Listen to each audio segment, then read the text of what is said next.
Bonjour à tous, il est 18 h, jeudi 30 septembre. Bienvenue dans ce journal. Voici les titres. Le Mont Blanc a perdu presque 1 mètre de hauteur. C'est en tout cas ce qu'ont observé des experts géomètres ce mois-ci. Ils se sont rendus au sommet du massif pour le mesurer grâce à des capteurs satellites. Emmanuel Jo nous en dira plus sur ce chiffre. Et puis on partira sur le chantier de la Ravine près de Taninges qui est sur le point de se terminer après 5 ans de travaux. La route est désormais équipée d'une longue galerie de 150 mètres pour protéger les usagers. Reportage à suivre dans ce journal. Et pour commencer ce journal, le congrès annuel des domaines skiables de France a eu lieu aujourd'hui au Phare à Chambéry. Un rendez-vous très attendu par les exploitants suite à cette année noire marquée par la fermeture des remontées mécaniques. Ils se sont réunis pour imaginer et évoquer la montagne de demain. À cette heure, même s'ils bénéficient de nombreuses aides, les professionnels n'attendent qu'une seule chose, un retour à la normale sur les pistes et le plus rapidement possible. On écoute Alexandre Molin qui a été réélu ce jeudi président de DSF pour un 2e mandat consécutif. Il répond aux questions de Sébastien Germain. On est motivé, on a envie d'avancer, on a besoin de règles claires pour pouvoir préparer cet hiver et redonner toute l'impulsion économique que génère notre activité dans les vallées de montagne. La montagne évolue depuis qu'on a créé le ski. Les stations n'ont pas arrêté d'évoluer, de changer, de s'adapter. Demain, nous avons de grands changements, le changement générationnel de nos clients, les nouvelles attentes. Nous avons les changements liés au changement climatique, au réchauffement climatique, qui est un vrai sujet, mais qui est un sujet où on a une visibilité bien meilleure souvent que celle de beaucoup d'autres activités économiques. Et maintenant, nous allons nous adapter pour continuer à faire vivre l'économie de nos territoires. Nous avons toute l'énergie de notre chute de l'année dernière pour repartir très fort, très haut. Et c'est pour ça que nous avons besoin de règles pour connaître dans quelles conditions nous allons mettre notre impulsion pour ce nouvel hiver. Laurent Wauquiez, le président de la région Auvergne-Rhône-Alpes, était également présent ce matin à ce congrès. Je vous propose d'écouter un extrait de l'émission présentée par Sébastien Germain que vous avez pu suivre sur notre page Facebook ce matin. On a un seul message à tenir, tous. Cet hiver, c'est ouvert. Et c'est la seule chose qu'il faut qu'on dise. Ceux qui nous écoutent, nos clients, ceux qui sont à l'étranger, il faut juste qu'ils aient aucun doute sur le fait qu'on les accueillera cet hiver, que nos stations de ski seront ouvertes et qu'ils peuvent réserver. Et tous les sujets techniques sur savoir dans quelles conditions, comment, etc., tout ça, on garde ça pour les bureaux, on n'en parle pas, on fait le boulot derrière, mais il faut que le message à l'extérieur il soit extrêmement clair. Parce qu'on a besoin de nos stations, parce qu'on a besoin des emplois, parce qu'on a besoin des retombées financières. Donc c'est le seul sujet qui compte. Cet hiver, c'est ouvert, c'est tout. Une non-ouverture est donc inenvisageable. C'est inenvisageable et c'est non négociable. Vous le savez, j'ai déjà vécu comme un crève-cœur la fermeture de la saison dernière. Les Suisses sont restés partiellement ouverts, les Autrichiens sont restés partiellement ouverts. On est les seuls fous à avoir tout fermé.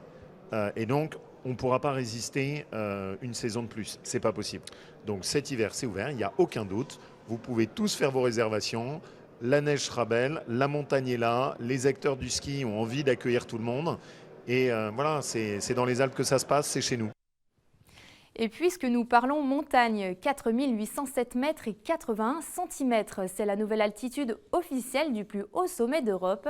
Un groupe de géomètres a en effet présenté ses toutes dernières mesures du Mont Blanc ce mercredi à Chamonix. Et sans trop de surprise, ce dernier relevé est très proche des précédents et il est à prendre avec des pincettes selon les experts. Plus d'explications avec Emmanuel Jo et Manon Toiti. Que les éditeurs de manuels scolaires et autres encyclopédies se rassurent. Malgré cette 20e campagne de mesure et d'analyse, il n'y aura pas besoin de changer l'altitude du toit de l'Europe. Calculé par une équipe de géomètres experts il y a quelques jours à peine, le Mont Blanc mesure donc en cette année 2021 4807 mètres et 81 cm. Un très léger affaissement par rapport à ces dernières années, mais qui ne représente pas aujourd'hui une tendance franche, faute de données sur une plus longue période. Pour l'instant, on accumule des données. Et ça vaut pas la peine de revoir les livres d'histoire. On a envie de retenir 4807 ou 4810, c'est pareil quoi. Pour nous c'est 4810 parce que c'est la mesure qu'on a faite en 2001, qui est la mesure de référence qui nous sert à regarder comment ça bouge, comment ça évolue. Mais c'est tout, voilà. Ce qu'il faut se dire c'est que le sommet il est modelé par le vent, que sur 20 ans on a observé que le sommet se déplace le long de l'arête sur une amplitude qu'on a mesurée de 61 mètres et que transversalement il se déplace comme une dune poussée par le vent et que transversalement, on a observé une amplitude de 9 mètres. Voilà. Ça, c'est objectif, ça, c'est des vraies données. Voilà. Pas d'alarmisme. Car si l'altitude du plus haut sommet des Alpes varie de quelques dizaines de centimètres chaque année, les conclusions ne sont pas à prendre à la va-vite. Il s'agit tout d'abord de données récoltées à titre informatif et qui permettent chaque année d'affiner les mesures comme le matériel utilisé pour les effectuer. Le but, c'est pas de faire des tests que en laboratoire, on va dire fermé à l'usine. Le but, c'est aussi de vérifier sur le terrain par nous-mêmes que le matériel aussi est facile d'utilisation quand on est intellectuellement réduit comme au sommet du Mont Blanc, dans des conditions difficiles, fatigué, avec moins d'oxygène pour notre cerveau. Et donc vérifier aussi que le logiciel est facile et qu'on peut le manipuler dans des conditions difficiles de fatigue. Et donc le but, c'est de valider ça dans un environnement réel et par nous-mêmes. Donc le but, c'est aussi de sortir de nos laboratoires pressurisés, etc. Et donc de valider ça par nous-mêmes dans des conditions réelles d'utilisation. Un test grandeur nature qui permet depuis 20 ans déjà de mieux saisir l'évolution de nos massifs avant de pouvoir traiter et comparer tous ces chiffres qui ne prendront réellement du sens que dans quelques années. Le mois de septembre est synonyme de rentrée pour beaucoup d'entre nous et aussi pour les étudiants qui finalisent leurs inscriptions dans le supérieur pour les retardataires. Cette année, ils retrouvent enfin les bancs de la fac pour suivre leurs études. Pour en parler ce soir, je reçois le président de l'Université Savoie-Mont-Blanc, Philippe Gallez. L'Université Savoie-Mont-Blanc, je le rappelle, ce sont 3 campus en Savoie et en Haute-Savoie avec près de 15 000 étudiants. Bonjour Philippe Gallez.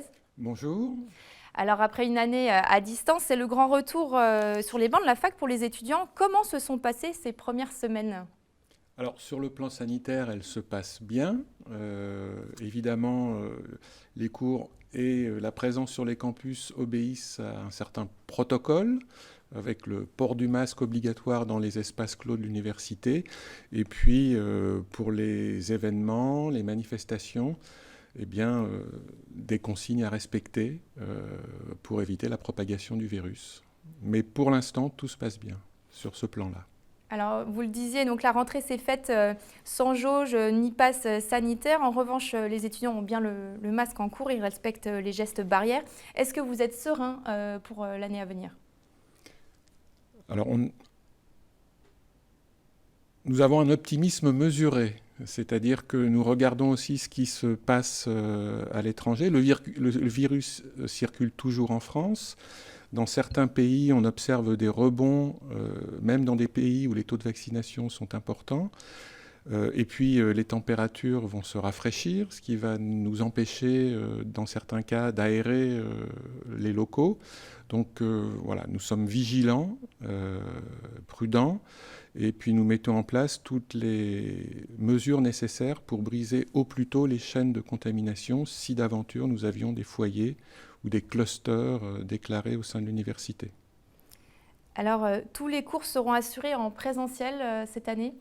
A priori, tous les cours seront assurés en présentiel, sauf autres contraintes liées notamment aux locaux d'enseignement. Mais c'est a priori pas en raison de la pandémie.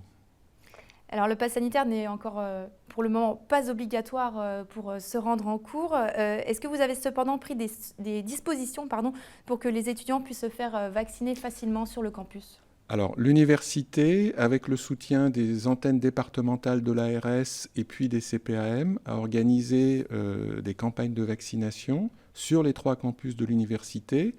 Alors une première campagne pour la première injection au mois de septembre, et puis il y aura une deuxième campagne au mois d'octobre pour la deuxième injection, pour les étudiants pour lesquels c'est nécessaire. Alors nous avions prévu quelque chose, un dispositif assez étoffé avant l'été, naturellement. Les progrès de la vaccination, notamment dans la tranche 18-24 ans, nous ont fait revoir à la baisse le dispositif, mais nous l'avons maintenu parce qu'il s'agit de la stratégie aller vers, ou dite aller vers. Et puis nous accueillons des étudiants internationaux qui n'ont pas forcément accès à la vaccination dans leur pays d'origine. Voilà. Donc c'est en place, grâce notamment, je le répète, à nos partenaires de l'Agence régionale de santé et des caisses primaires d'assurance maladie. Alors concernant la fréquentation, est-ce que vous observez des étudiants qui vont se faire vacciner ces jours-ci sur le campus? Alors oui, nous avons, au cours des campagnes que je viens de mentionner, il y a des étudiants qui sont venus, soit pour faire un schéma vaccinal complet, soit pour faire une deuxième dose, soit pour compléter un schéma vaccinal fait à l'étranger, mais avec des vaccins non reconnus par l'Union européenne ou non reconnus par l'OMS. Voilà, il y a différents... toutes les situations sont observées à l'université. Alors dans certaines universités de France, les amphis débordent, c'est le cas à Reims ou à Lille. Beaucoup d'étudiants se sont inscrits à la fac. Est-ce que c'est le cas à l'université de Savoie-Mont-Blanc? Alors, à l'université, à la date du 29 septembre ou du 30 septembre au matin, je ne sais pas, nous observons une hausse des effectifs d'à peu près 400 à 450 étudiants. Donc naturellement, ça n'est pas sans poser de problème. Nous n'avons pas nécessairement des gros problèmes de locaux, mais simplement les taux de succès de l'an dernier font qu'il était parfois un peu difficile d'anticiper les effectifs dans certaines cohortes. Et donc nous avons dû réaménager les emplois du temps pour accueillir certaines cohortes dans des espaces plus grands. Alors ce matin, vous organisez la cérémonie solennelle de rentrée. Quels sont les enjeux pour l'université de Savoie-Mont-Blanc cette année? Alors ils sont multiples. D'abord 2021, c'est l'année de la contractualisation avec l'État.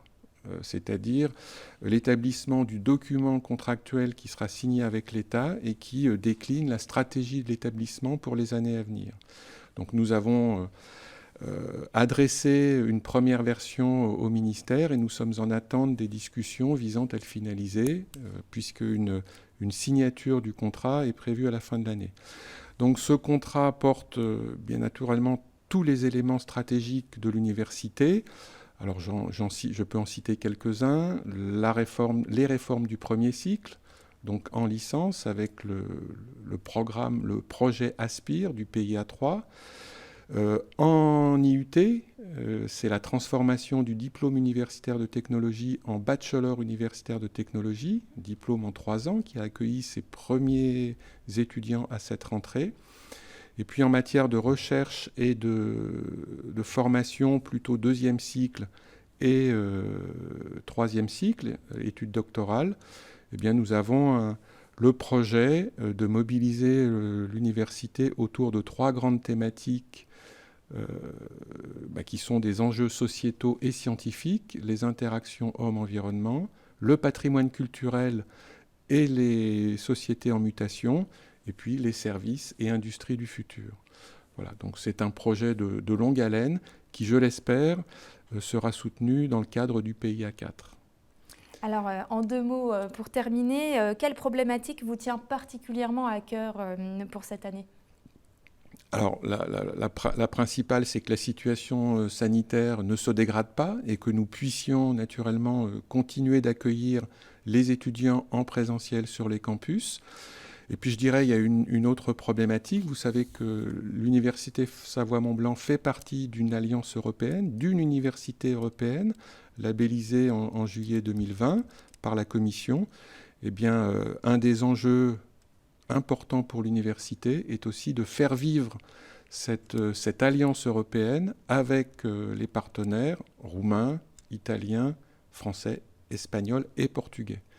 Voilà, ça c'est un enjeu important aussi pour l'université. Eh bien, merci Philippe Gallez d'être venu sur ce plateau aujourd'hui. Partons désormais du côté de Taninges, en Haute-Savoie, pour faire le point sur un chantier d'envergure. Cela fait déjà 5 ans qu'une portion de la RD 328 sur le lieu dit de la Ravine est fermée pour cause de travaux.